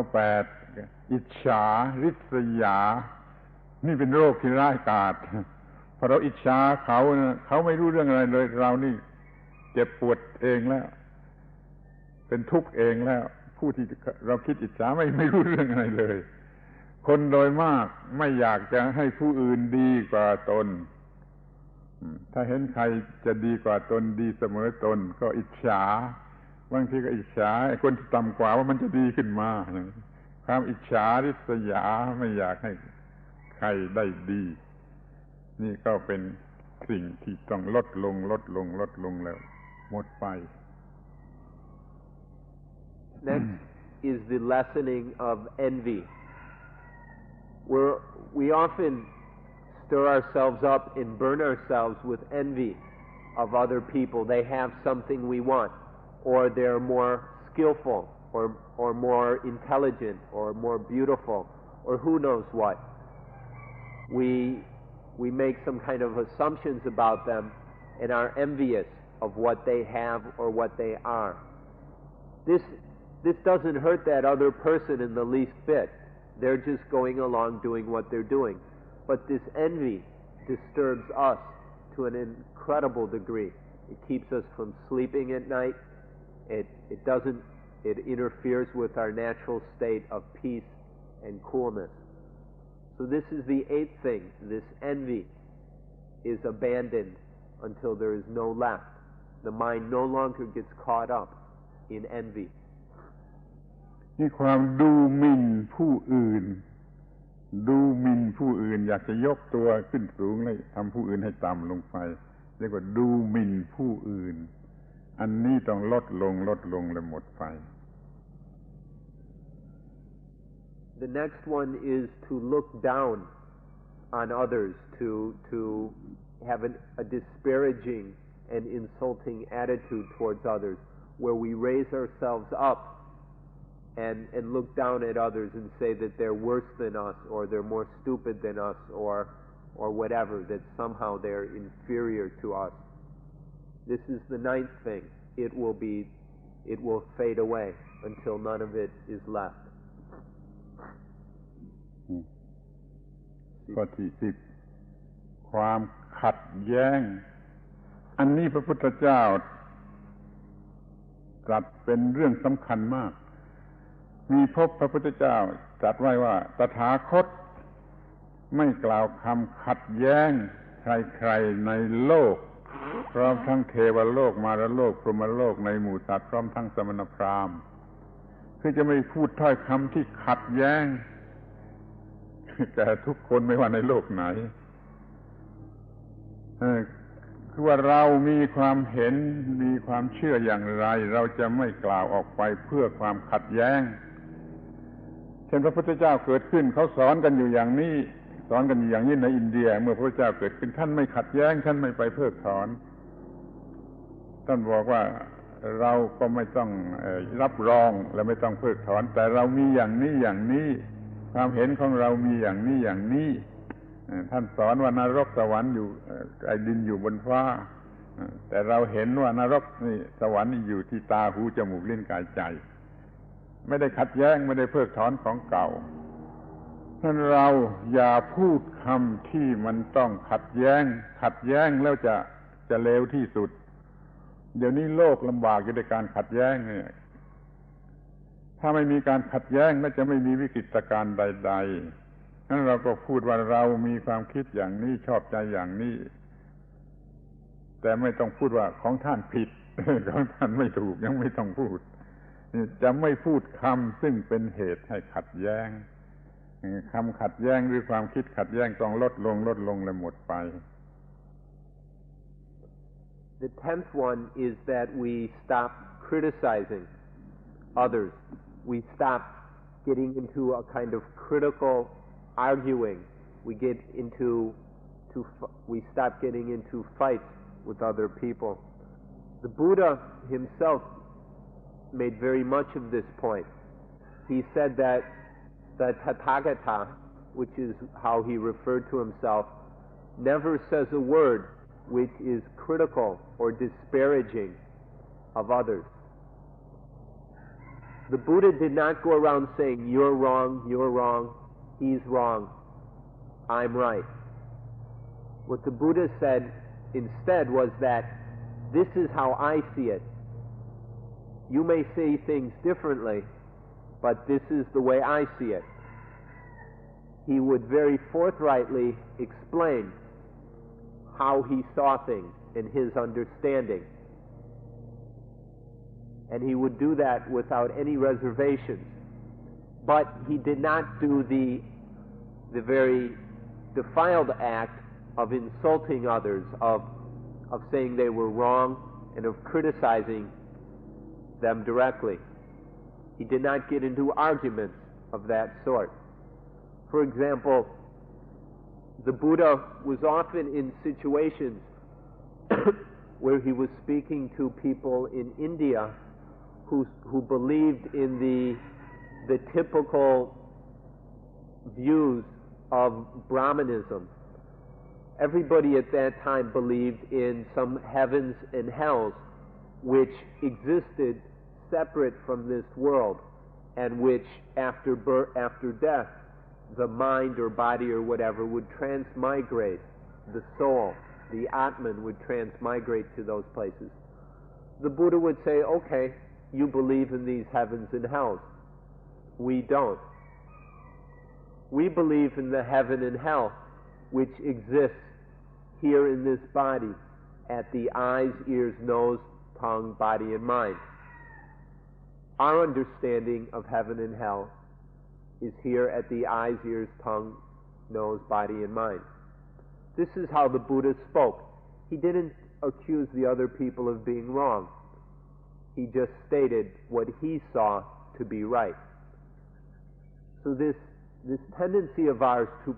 to accuse others of being wrong, of getting caught up in this criticism of others, this defilement will lessen both our speaking in such a filthy way, and also our thinking in this way will lessen until it disappears. ขอโทษตรงนี้ตอนนี้จะต้องขออภัยอย่าเห็นว่าเป็นพูดร้ายหรือพูดดูหมิ่นหรือพูดอะไรที่จะยกตัวอย่างว่าพระยีซัสคริสต์สอนศาสนาได้เพียง3 ปีก็ถูกฆ่าตายเข้าใจว่าคำพูดของท่านมันเป็นการขัดแย้งท่านจะไม่ใช้วิธีที่ไม่ขัดแย้งแต่จะมีการใช้วิธีที่ขัดแย้งพระยีซัสคริสต์จึงถูกฆ่าตายในเวลา3 ปีแต่ถ้าพระพุทธเจ้าจะไม่มีเรื่องอย่างนั้นนี่พอเป็นความเห็นจะยกตัวอย่างที่มันพอจะมองเห็นว่าแม้พระศาสดาก็จะไม่กล่าวคำขัดแย้งกับที่มันเชื่อมันถือกันอยู่ก่อนเพียงแต่จะบอกว่าฉันมีความเห็นอย่างนี้ท่านลองไปคิดดูนี่เป็นตัวอย่างที่ใหญ่โตสำคัญที่สุดว่ามันจะเป็นการก่อศัตรูแล้วก็จะยุ่งยากจะลำบากในการดำเนินชีวิตท่านจงมีคำพูดหรือมีการกระทำที่ไม่ขัดแย้งแต่อาจจะแสดงของเราได้ว่าเรามีความเชื่ออย่างนี้เรามีความเห็นอย่างนี้เนี่ยขอให้ความขัดแย้งลดลงจนหมดไป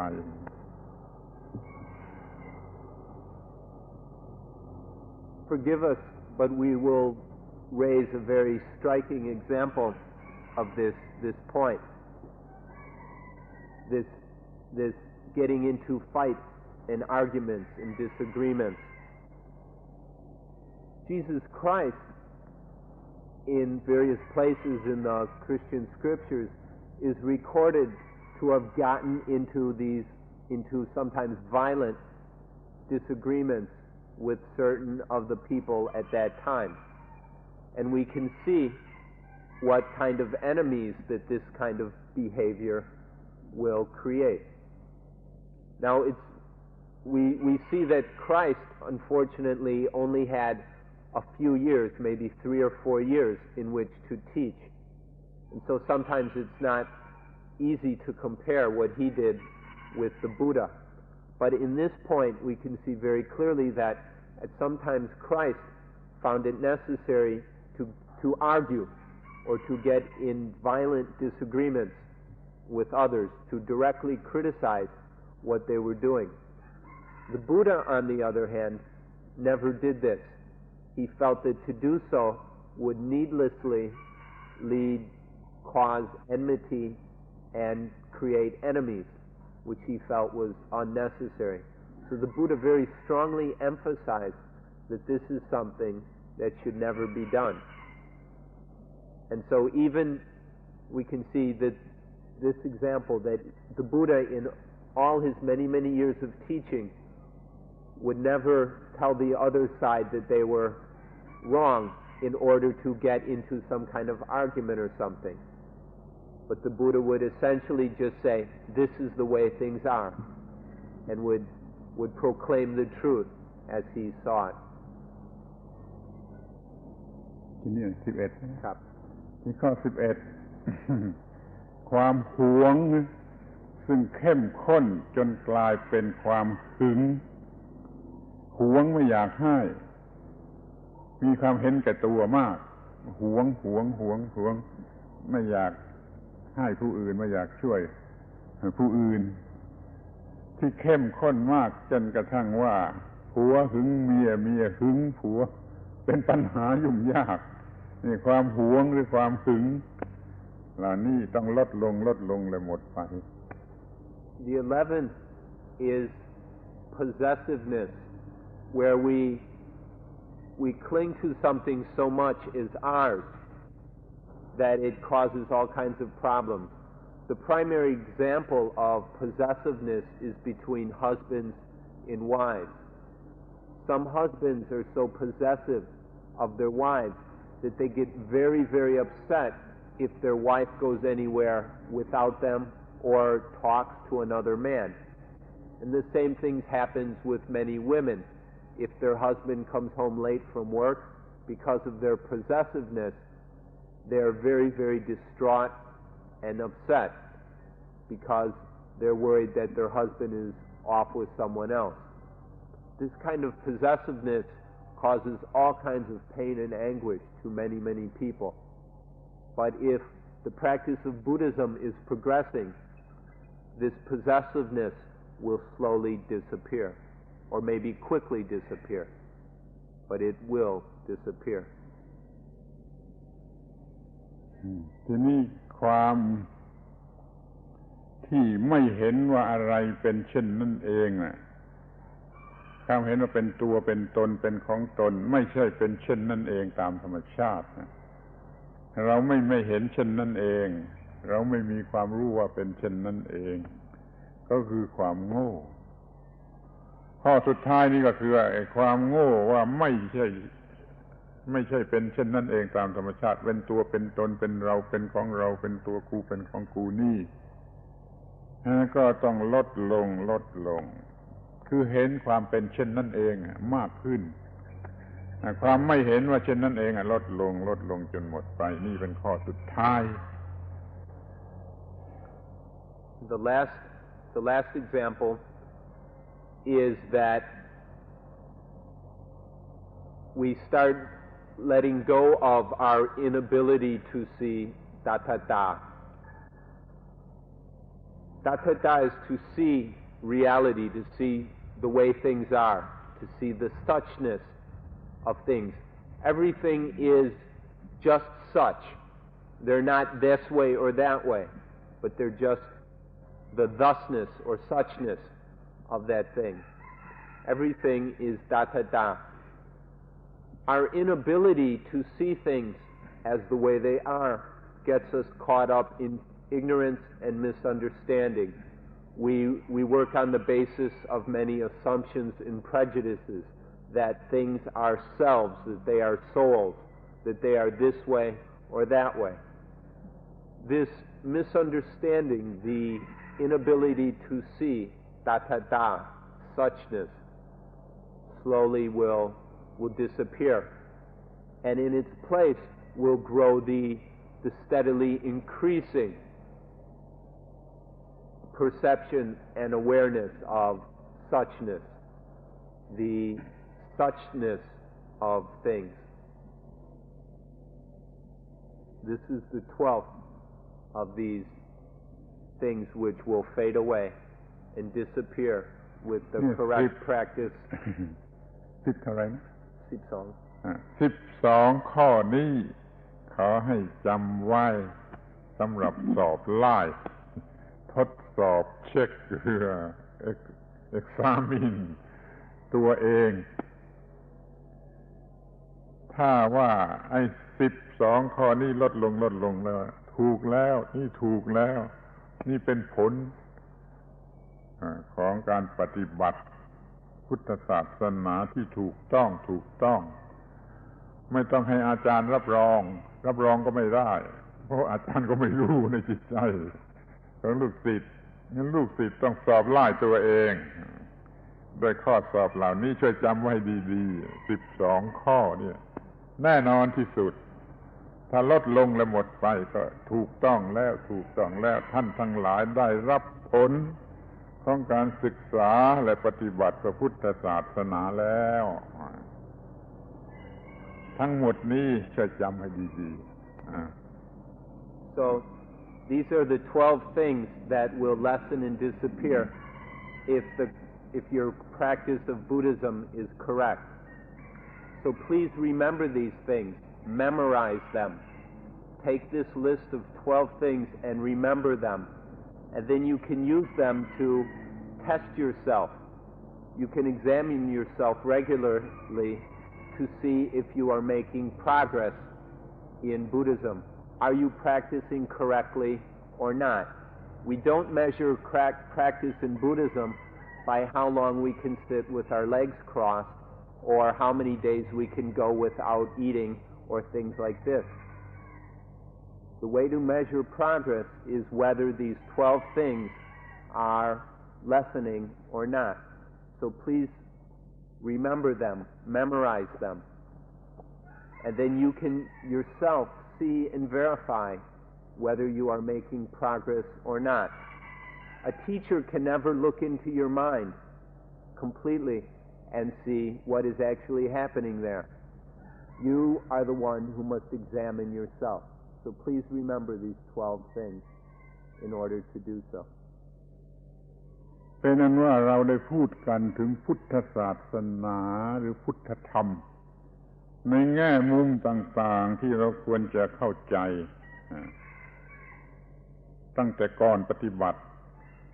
จนกระทั่งปฏิบัติแล้วก็เห็นว่าเป็นเช่นนี้เองทำไมต้องศึกษาพุทธศาสนาอะไรคือพุทธศาสนาพุทธศาสนาของใครประกาศกรรมสิทธิ์ของใครเราจะต้องปฏิบัติอย่างไรเราจะรู้ว่าปฏิบัติเสร็จแล้วจะได้ผลอย่างไรเราได้แล้วหรือยังนี่ขอฝากไว้ให้ท่านศึกษากำหนดสังเกตข้อเท็จจริงเหล่านี้อย่างถูกต้องการศึกษาพุทธศาสนาและการปฏิบัติพุทธศาสนาจะมีเหตุผลจะนำมาซึ่งผลที่ควรจะได้และเมื่อปฏิบัติเสร็จแล้วปฏิบัติเป็นผลแล้วก็จะเห็นโอ้มันจริงอย่างนี้เดี๋ยวนี้เพียงแต่ฟังผู้อื่นพูดสำหรับเอาไปคิดแต่ขั้นปฏิบัติเสร็จแล้วก็เห็นเองว่าโอ้มันอย่างนี้จริงๆจึงขอฝากไว้ท่านทั้งหลายทุกคนก่อนจะเข้ามาศึกษาพุทธศาสนาก็ขอให้ซึมซาบแจ่มแจ้งในข้อเท็จจริงเหล่านี้ขั้นปฏิบัติเสร็จแล้วก็จะรู้สึกว่ามันจริงอย่างนั้นก็เลยเป็นความจริงได้ผลจริงในการศึกษาและการปฏิบัติขอแสดงความหวังว่าการศึกษาและการปฏิบัติของท่านทั้งหลายจะก้าวหน้าไปด้วยดีจนประสบผลอย่างนี้จริงขอยุติการบรรยาย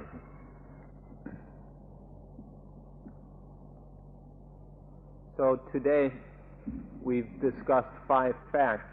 that are very important to the study and practice of Buddhism.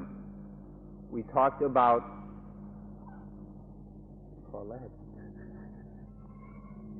ทำไมอะไรอย่างไรของใครโดยวิธีใด The first one is why we must practice Buddhism. And the second is what is Buddhism. And the third is who does Buddhism belong to? Who is the authority of Buddhism? Fourth is how to practice Buddhism. In 5 are what results will happen through the practice of Buddhism. These are the 5 facts which we've talked about today. So far you've been able to listen to them from somebody else. And we've tried to make them clear for you so that you'll know what Buddhism is about, so that you can go ahead with your study and practice correctly. So at this point, we've just been talking about them because that's all we can do right here, is talk about them, and then later you can think about them. But after you have practiced these things, you've actually gone through and done these things, then at the end, you will realize, hey, it's true. You will see that these facts are genuinely true. At this point, all you can do is listen and then think about them. But if you actually practice them, if you get down and do the practice that is necessary, then you will realize that this is true. And so this is what you need to know in order to practice Buddhism.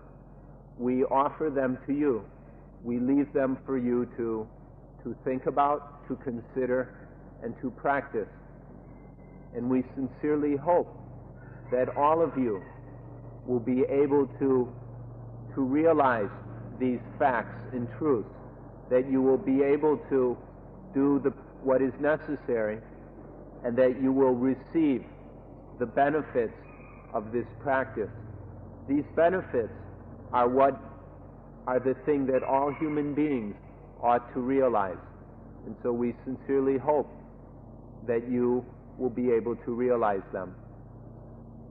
So on this note, we request that today's talk end.